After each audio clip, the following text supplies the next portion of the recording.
ભારતમાં સૌપ્રથમ સંપૂર્ણ પ્રાકૃતિક કૃષિ કરતા જિલ્લા તરીકે જાહેર થયેલા ડાંગ જિલ્લામાં પ્રાકૃતિક ખેતીનો વ્યાપ ગામે ગામ વધી રહ્યો છે। જિલ્લાના અનેક ખેડૂતો પ્રાકૃતિક ખેતીનો આગ્રહ રાખી પ્રાકૃતિક ખેતીનું મહત્વ સમજી પ્રાકૃતિક ખેતી તરફ વળી રહ્યા છે। પ્રાકૃતિક ખેતી કરીને સાચું જીવન જીવ્યાના સુખદ અનુભવોને કારણે સુબીર તાલુકાના ચીખલી ગામના ખેડૂત સુકીરાવભાઈ ગાયકવાડ અન્ય ખેડૂતો માટે પ્રેરણા પૂરી પાડી રહ્યા છે। सीआरपीएफ ની બ્લેક કમાન્ડો સેવામાંથી વય નિવૃત્ત થયેલા સુબીર તાલુકાના પ્રગતિશીલ ખેડૂત સુકીરાવભાઈ ગાયકવાડે પોતાની બંજર જમીનમાં પ્રાકૃતિક ખેતીની શરૂઆત કરી મોડેલ ફાર્મ તૈયાર કર્યું છે। આ ખેડૂત અન્ય ખેડૂતોને પ્રાકૃતિક કૃષિની તાલીમ આપી જિલ્લામાં માસ્ટર ટ્રેનર તરીકે હાલ સેવા આપી રહ્યા છે। સાથે દરેક પ્રકારના પાકની પ્રાકૃતિક ખેતી પદ્ધતિ મુજબ ખેતી કરી અન્ય ખેડૂતો માટે માર્ગદર્શક રૂપ બન્યા છે। અન્ય ખેડૂતોને પણ તેઓ પ્રાકૃતિક કૃષિનું મહત્વ સમજાવ્યું છે।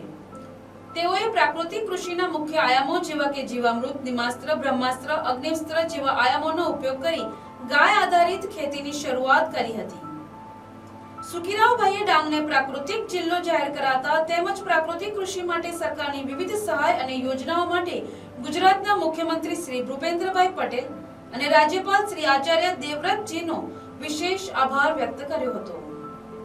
હું આજથી 7-8 વર્ષ પહેલાં અમે જે ખેતી કરતા હતા એ રાસાયણિક ખાતરથી જ ખેતી કરતા હતા, પરંતુ અમારા જે આત્મા પ્રોજેક્ટ દ્વારા અમને ટ્રેનિંગ આપવામાં આવી, તદ ઉપરાંત અહીંથી વડતાલ લઈ જઈ અને જે અમારા જે મહારાષ્ટ્રના સુભાષ પાલેકર સાહેબે અમને 7 દિવસની ટ્રેનિંગ આપી પ્રાકૃતિક ખેતી વિશે। એ ખેતી વિશે ટ્રેનિંગ લઈ અને હું પોતે આવ્યો, મારા ગામમાં આવ્યો પોતે, અને મેં જોયું કે ખરેખર પ્રાકૃતિકનું મહત્ત્વ શું છે। પ્રાકૃતિકનું મહત્ત્વ અમને આદરણીય અમારા સુભાષ પાલેકર સાહેબે અમને બહુ સારી રીતે શિખામણ આપી, અને એ શિખામણ લઈને હું મારા ગામમાં આવ્યો અને લોકોને મેં પહેલ કરી કે આપણે જે હાલમાં જે રાસાયણિક ખેતી કરી રહ્યા છે એનાથી બચવું હોય। રાસાયણિક ખેતીથી અનેક પ્રકારના રોગો આપણાને લાગુ પડે છે અને એક ઝેર છે, એ ઝેરથી બચવું ને આપણું જીવનશૈલીને સરળતાથી શુદ્ધ ખોરાક ખાવો હોય તો આપણાને પ્રાકૃતિક ખેતી કરવી જ પડે। મેં પોતે જ પહેલાં શરૂઆત મેં પોતે જ જીવામૃત બનાવ્યું, જીવામૃત, બીજામૃત બનાવ્યું, ઘન જીવામૃત બનાવ્યું, અને એના જીવ અસ્ત્રો માટે મેં નિમાસ્ત્ર પણ બનાવ્યું, અગ્નિઅસ્ત્ર બનાવ્યું, બ્રહ્માસ્ત્ર બનાવ્યું, અને છેલ્લું એનું જે તમામ કીટકોનું નાશ કરવા માટે તમામે તમામ જે નુકસાન કરતા હોય એનું નાશ કરવા માટે જે 10 પરની અર્ક બનાવ્યો। પછી મેં લોકોને બતાવ્યું કે મારું ખેતર તમે આવી જુઓ, જે કુદરતી આપણે ખેતી કરવાથી શું ફાયદો થાય છે।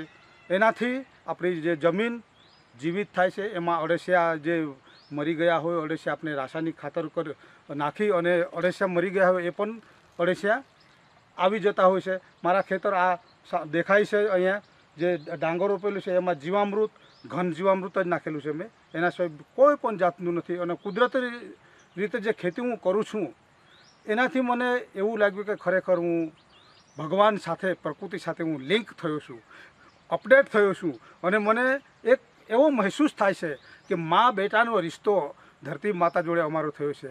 તો હું અમારા આત્મા પ્રોજેક્ટ અને મારા પ્રશાસનનો પણ હું આભાર માનું છું કે ખરેખર અમને ટ્રેનિંગ આપીને મારા ડાંગ જિલ્લાને જે પ્રાકૃતિક જાહેર કર્યું છે તો એમને હું ધન્યવાદ આપું છું, ગવર્મેન્ટને પણ, કે રાજ્યપાલ સાહેબને પણ હું ધન્યવાદ આપું છું કે મારા ડાંગ જિલ્લાને તમે અમારા ભારત દેશની આત્મા બનાવી છે। ખરેખર એનાથી હું બહુ વિચલિત થયો છું, અને મારા કિસાનોને, હું ખેડૂતોને હું વિનંતી કરું છું કે તમે આ વસ્તુ હજુ પણ કદાચ બાકી રહી ગયું હોય તો તમે પણ શરૂઆત કરો, અને આપણા જે આવનારા ભવિષ્યના બાળકો છે એમનું ભવિષ્ય એક સારું સ્વાસ્થ્ય જાય અને સારું લાંબુ જીવન જીવે, એના માટે પ્રાકૃતિક ખેતી કરવાની બિલકુલ જરૂર પડી ગઈ છે। તો હું એ જ મારા સંદેશ આપું છું।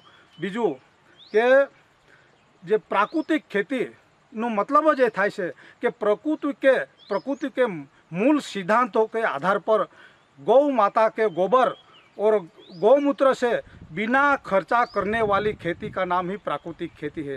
तो सभी किसानों को मैं ये भी बोलना चाहता हूँ, वो सब जुड़ जाओ और धरती माता को बचाइए और अपने देश को भी शुद्ध खुराक और अनाज दीजिए। ये मैं किसानों को मेरा ये संदेश है। जय हिंद, जय भारत, जय जय गरीब गुजरात। ડાંગથી વિનોદ ગાવિતનો અહેવાલ।